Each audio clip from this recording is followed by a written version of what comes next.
Namaste. So I'm going to read Book 6, Chapter 17, on the continuance of the family of Brigu.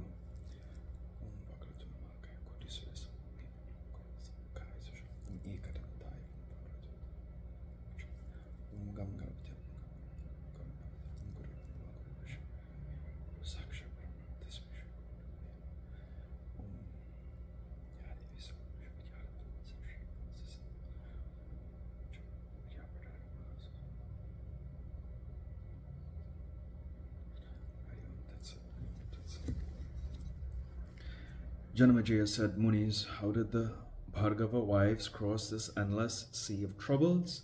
And how was the family of Brigu re-established on the surface of this earth?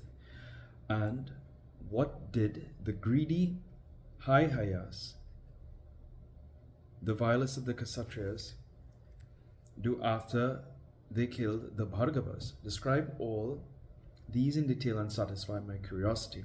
O thou, ocean of austerities, I am not satisfied with the drink of your nectar like words, holy, very holy and leading to happiness in this world and to good merits to the next.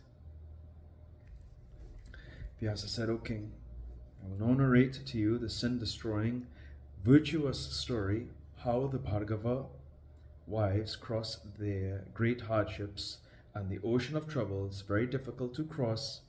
The Bhargava wives, when they were very much harassed by the Haihayas, went to the Himalayas, overwhelmed with terror and disappointment. There on the mountain, they erected an earthen image of Sri Gauri Devi at the banks of the Ganges and worshipped her, and, firmly resolved to die, began to fast.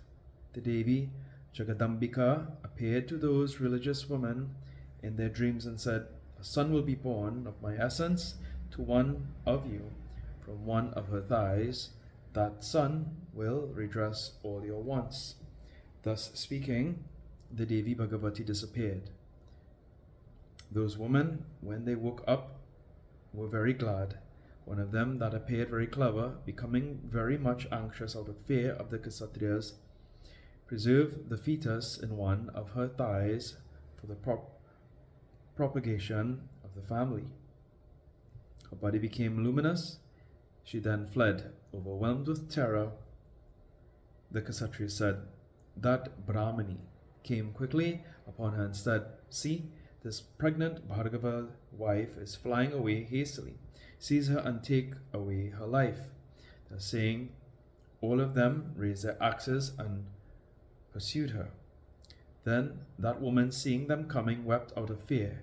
She cried out of terror for the preservation of the child in her womb, and the child, seeing her mother helpless and distressed, trembling with fear and with tears in her eyes, having no one to protect her and awfully oppressed by the Kshatriyas, as if a pregnant deer had been attacked by a lion and is crying about, angrily burst out of the thigh of his mother and quickly came out like a second son. That good-looking boy took away the power of sight of those Kshatriyas by his brilliant, lustrous light. No sooner the Haihayas saw that boy that they got blind. Like those that are born blind, they then began to roam in the caves of mountains and thought within themselves what an evil turn of fate had overtaken them. They thought thus, oh, the mere sight of that boy has turned us blind. What a great wonder is this! Certainly, this is due to the influence of the Brahmani wife. This is no doubt the great effect of her virtue of chastity. We have greatly oppressed the Bhargava women. They have become very sorry and distressed. Now we cannot tell what more evils do these women of true resolve inflict on us. Thus pondering, those Kshatriyas, deprived of their eyes, helpless, and their minds bewildered, took refuge of those Brahmin ladies. The ladies, seeing them again come, were the more terrified, but those Kshatriyas bowed down before them with folded hands for the restoration of their sights, and said, O mother, we are your servants. Be gracious unto us. O auspicious ones, we are vicious Kshatriyas. O mothers, What an amount of offense we have committed to you. Beautiful ones, we have become blind. No sooner we have seen you. O angry ones, no more we can see your lotus-like faces as if we are born blind. O mother, the spirit of your asceticism is so very wonderful. We are sinners, therefore by no means we can get our sight. Therefore we have taken refuge unto you all. Better give us back our eyesight and preserve our honor. O mother, blindness is more dreadful than death. Therefore do you show your mercy on us. Be pleased unto us and restore our eyesights, and make us your slaves. No sooner we get back our sights, we will cease from these vicious acts and go to our homes. In future, we will never commit such heinous acts. From today, we all become servants of the Bhargavas, and we will serve them. Forgive all our sins that we committed unconsciously. We promise that in future there will no more be any enmity between the Bhargavas and Kshatriyas. O good-looking ones, you pass your days happily with your sons. We ever bow down before you. O auspicious ones, be graciously pleased unto us. No more we will cherish any inimical feelings towards you. Vyasa said, O king, the Bhargava lady heard their words and was thunderstruck, and seeing those Kshatriyas bowing down before her, blind and distressed, consoled them and said, O Kshatriyas, I have not taken away your sight, nor I am displeased in any way with you. Now hear what is the real cause. The child of Bhargava, born of my thigh, is exceedingly angry towards you, and has therefore made your eyesight still, and to no purpose. For the greed of wealth, you have slain the close relatives of this boy, those that were quite innocent and virtuous ascetics, and you have slain their children that were in their mother's wombs. This boy has come to know all those things. O children, when you were slaying the children of the Bhargavas in their mother's wombs, I then bore within my thigh this child for 100 years. The son of mine, though as yet in the womb, has mastered all the Vedas within so very short a time for the propagation of the Bhargava clan. Now this Bhargava's son is infuriated with anger for your slaying his father, and is now ready to kill you all. My son, whose divine effulgence has destroyed your eyesights, is born of grace of the highest goddess, the Bhagavati Bhuvaneshwari. Therefore, do not consider this boy as an ordinary being. Now bow down with humility before this, my son of Aurvya,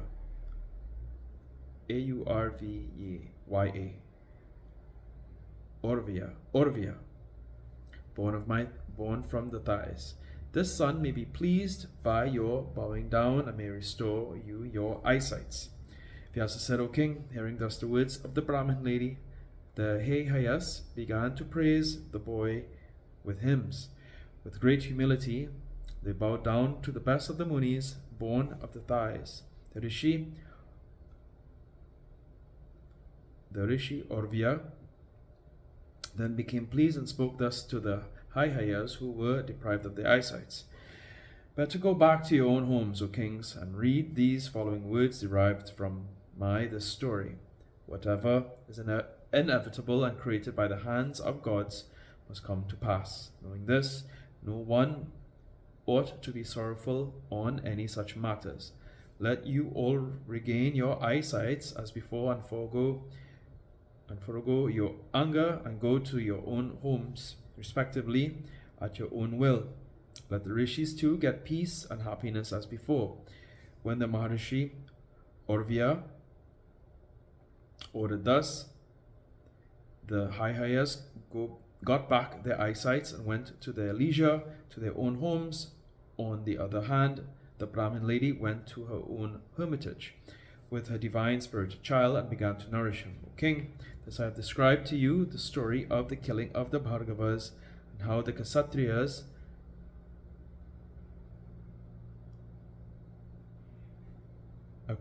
actuated by greed, did so very vicious acts.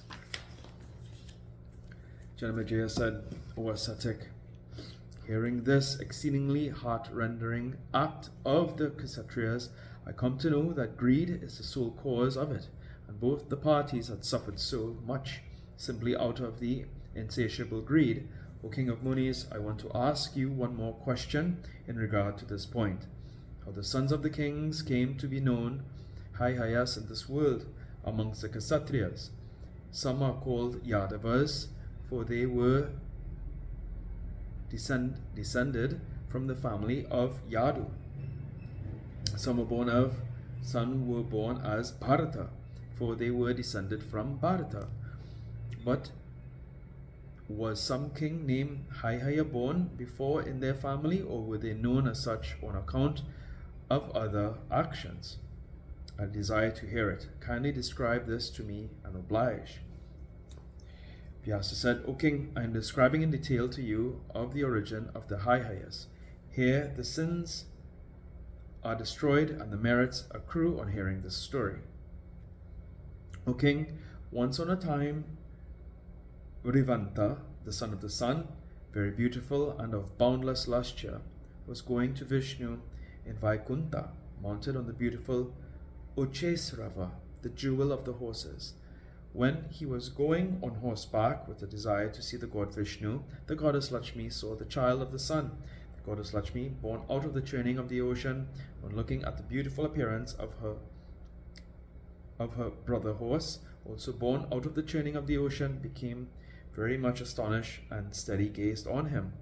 The Bhagavan Vishnu, capable to show both favor and disfavor, saw the beautiful Rivanta of good figure coming on horseback, and lovingly asked Lakshmi, O beautiful one, who is coming on horseback, as it were enchanting to the three worlds. At that time the goddess Lakshmi was accidentally looking intently on the horse, so she did not reply, though repeatedly asked by the Bhagavan. The Lakshmi Devi, always restless, was very much intent on the horse and was enchanted, and she was looking steadily with great affection on the horse. Seeing this, the Bhagavan became angry and said, O beautiful-eyed one, what you are looking at so intently? Are you so much enchanted with the sight of the horse that you are not speaking to me a single word, though I am repeatedly asking you so often? You lovingly dwell on all the objects, hence your name is Rama. Your mind is also very restless. Therefore, you would be known as Chanchala Devi, the restless Devi. O auspicious one, you are restless like ordinary woman. You can never stay steadily for a certain time at any one place. Where sitting before me, you are enchanted with the sight of a horse. Then you be born as a mare in that world of men, full of dreadful troubles on the surface of the earth.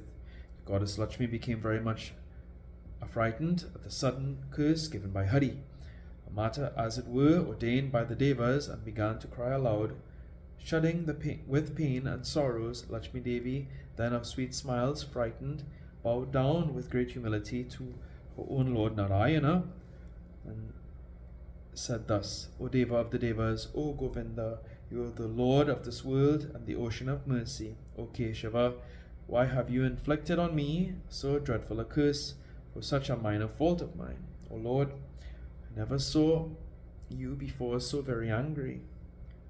Alas, where has now gone that affection so natural and undying that you showed towards me? O Lord, it is not proper to hurl a thunderbolt on one's own relations, but it is advisable to cast it on the enemies.